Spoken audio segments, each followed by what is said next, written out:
Many partners and spouses of alcoholics and addicts struggle with grief. But it isn't standard grief or regular grief, like when you lose somebody to death or loss of a pet or maybe a loss of a job and sometimes even divorce. With regular grief, there's closure. There's a stopping point. So it helps you move through the stages of grief a little bit easier. The kind of grief I'm referring to is complicated grief, which comes from ambiguous loss. You're grieving someone who is still alive. And as humans, we crave closure, but with complicated grief, there is no closure.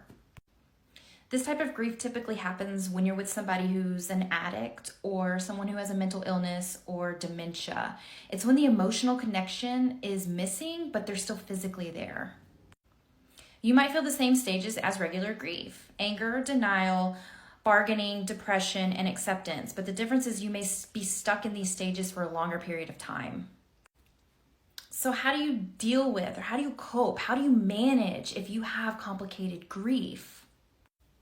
You build resilience. And how do you do that? Well, we just recorded our next episode on grief that's going to release on March 13th. So check out Till the Wheels Fall Off podcast on all podcast platforms. And also our program that we created goes into this as well. We help build you up so that you can make decisions that align with your values.